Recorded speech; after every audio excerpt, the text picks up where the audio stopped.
This Vidoc today is called Part 1, Confronting Oblivion, Becoming Legend. We see some of the weapons that Bungie's already showcased on their actual page there. I'm assuming we're going to get a deeper look into maybe the initial part of the campaign without showing too much, maybe. And then also the Pale Horde itself, but we'll see. Oh boy, it's throwing us right into this thing. Okay. Oh my God, we're going right into this. All right, guys. Let's do this. Let's do this. I hope it's juicy, baby.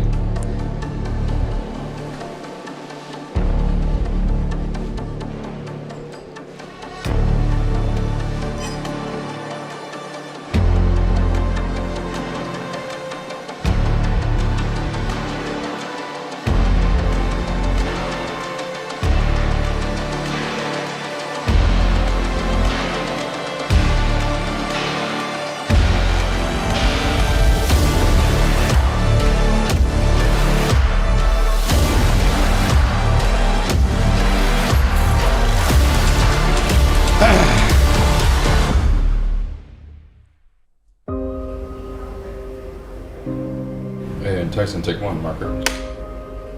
There's a line that emerged in Destiny 1 that wasn't planned for, but is very deliberate by the person who put it in the game, and is very resonant for Destiny players, and resonant for me as a person. And that line is, Guardians make their own fate. That's the man, dude. That's Tyson in the flesh. That still gives me goosebumps. For me, that has sort of become a touch point for the Destiny story.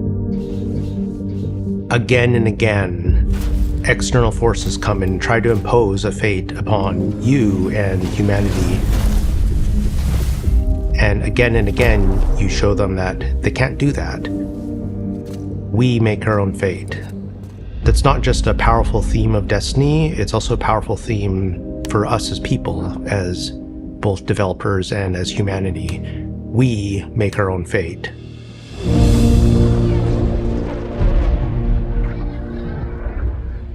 When you're talking about 10 years of story, there's a lot of stuff crammed in there, and there's a lot of things that we could do and could talk about.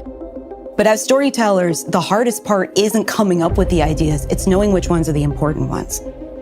We want to tell a story that makes you, the player, feel like all of that time that you invested, we saw you, and we want to give you the experience that you've been waiting for. We looked at everything we had, we laid it all out, like whiteboards and like everything. We were trying to look for a theme that felt resonant, not just for this story, but for Destiny as a whole. And the theme that we kept coming back to was purpose and fate.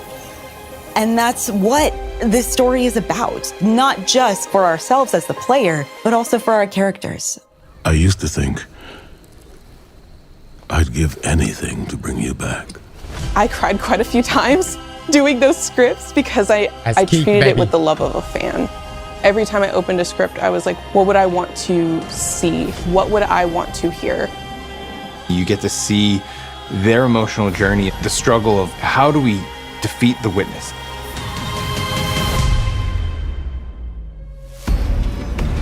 Let us bring an end to your futile exertions. The Witness sees itself as the one true God. So it's come to the Traveler because it needs the power of the Traveler's light to finish this vision. Its goal is salvation. Why don't you want that? Be reborn. Our mission is to make sure that we can prevent it from getting the light, the thing that it needs, in order to make it all happen. Dude, that looks so creepy. It's finally right confronted the Traveler, and here we are, thorns in its side, a blip on its radar, trying to make a difference. You're gonna speak to the Witness, and the Witness is gonna shine a light on some things, and you wonder, like, what would it be like? What would it be like to be a disciple of the Witness? Your Guardian's use has yet to be determined. We're in need of a God Killer. Every time you hear the Witness, you're not just hearing one voice, you're hearing whispers in the background, you're hearing all of these other textures. You're still resisting. you can feel a subtext sometimes where the real witness comes through, or at least things that it doesn't want you to know about it come through. There is only suffering! Putting characters into pressure cookers is what storytellers do best. And I can't imagine a more intense pressure cooker than it's the end of the world. If we fail, everything is frozen forever, and only we can do it. It's just the handful of us inside of a god.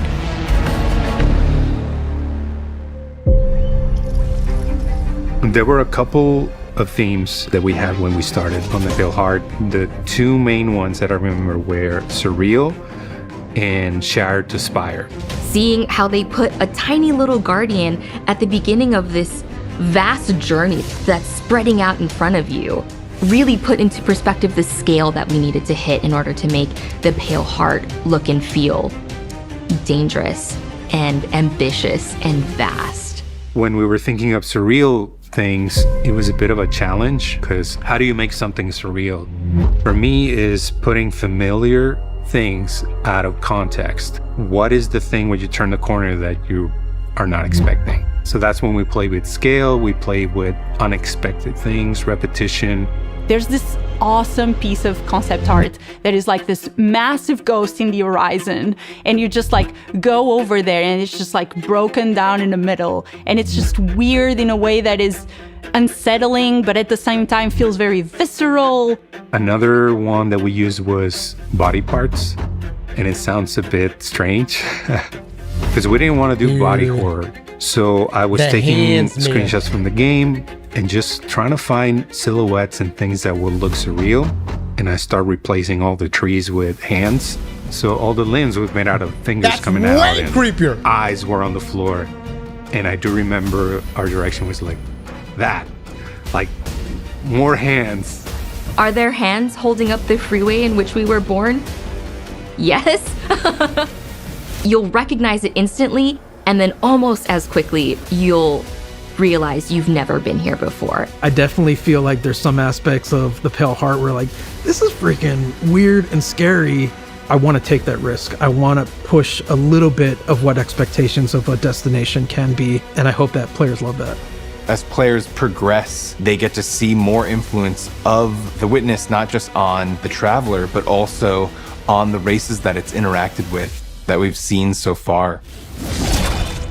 The Dread are a result of the Witness experimenting with the light. So while it's inside the Pale Heart, it's able to access the light as it's trying to siphon it. It is using that light to create and alter new and different combatants. Interesting. And okay. so we've encountered some of these members before. Now we have a name for them. The new Dread units. They're using a new language, collaborating with narrative. We went through and used this constructed language tool to generate different phrases and figure out like grammar structures and other things. The pyramid language that the new Dread units speak is actually translatable.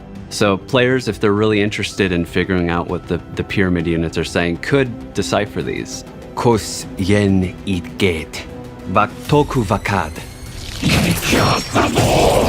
The Husks are an interesting addition to Destiny because you've never fought anything like them before. We talked about, oh yeah, they need some big weapons. Like, it needs to look like this thing is serious business. They wanted a bit of a secondary unit on it, so like a 2-in-1. As the sketches were progressing, we were kind of like, oh, this feels like it's sentient. And we just love the idea. We had all these different sound effects in our library of water bladders that make some really cool sounds when they're shaken. We used some sounds of slapping jello too. So that was kind of the foundation for the Husk. We have all these real physical sounds that come together and feels like an alien moving around in the stomach of this thing. The collaboration between the different disciplines and the trust we have for each other. At the end, it comes out better than anybody could have made individually.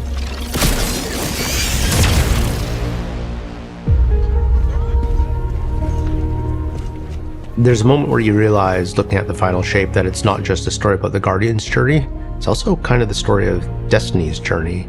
It starts in a place of uncertainty and challenge, and then it changes and evolves, and it proceeds forward into the unknown. And as you get closer to the final shape, those two experiences converge. We know where we're going, we know where we're aiming for. I feel very confident about the love and the work and the thoughtfulness that everyone working on this release put into it.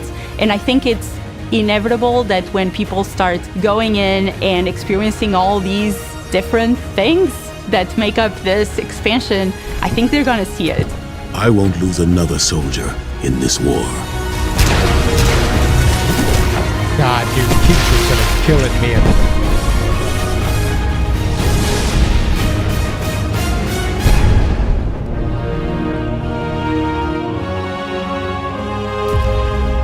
All right.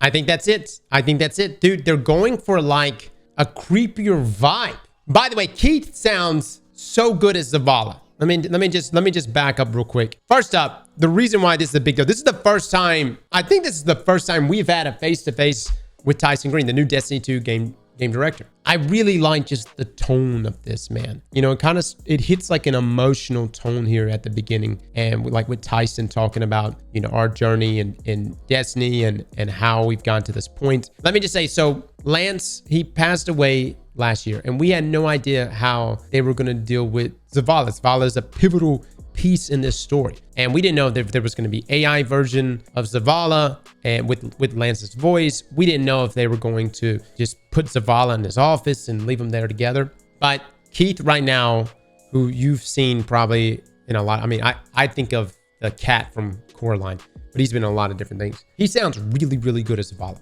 Like really, like it sounds like Lance, but at the same time, you catch that hint of just Keith. Can I also just say that the cutscenes? What is this? What is this facelift with the cutscenes right now? Why does every cutscene look fantastic? I mean, were we getting this level of quality in Lightfall? Do all the cutscenes look so high quality, man? Maybe Sony related. I don't know. There was one other scene that I want to look at, but this scene right here. Okay, we've said for a long time that Bungie could go a horror route. Let me skip past James. Let me this scene right here, guys. Look at that. Look at the way it lurches up. So obviously indicating the symbolism here of the traveler, the darkness, the veil. Look at it just creeping across the ground right here. I feel like the approach with the final shape is going to be maybe not horror, but it's going to have that creepy element to it. Now there was one other screenshot I wanted to take a look at. Notice right here. So this is the part where the witnesses talk about we're in need of a God Slayer. So there may be a point, I guess, in the campaign where the witness may talk to us about, I don't know, maybe becoming a disciple. But notice the wolves here on the side. Notice the wolves here are all split. It's still got that same aesthetic that seems to be everywhere here when it comes to the final shape, where take an item, split it. The question is, how do we sign up? Look, I'm not saying that I would be Team Witness, but my man's got, I mean, he's pretty potent. He's got some great perks. You know, he'll give us a bunch of weapons.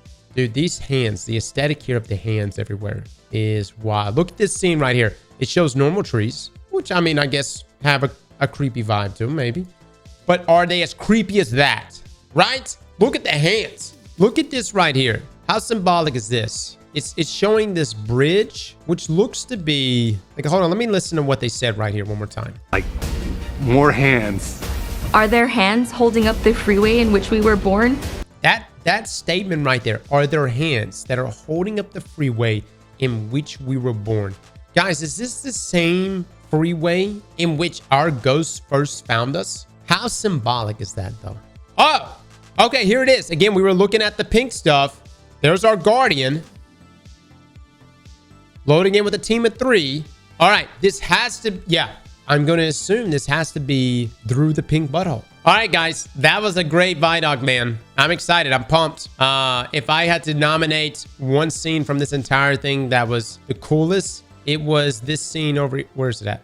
This scene right here was by far the coolest scene of the entire Vidoc. That, oh man, that's so wicked. Man, we have had reveal content, Vidocs, all the above, updated web pages, all kinds of stuff for the past, month and a half. So if they want to take a week off before we get into the finer shape, just kind of have a little lull there before things really get going, I'm down with that, man. It's been good. It's been good, man. Slap that like button like your mama told you right.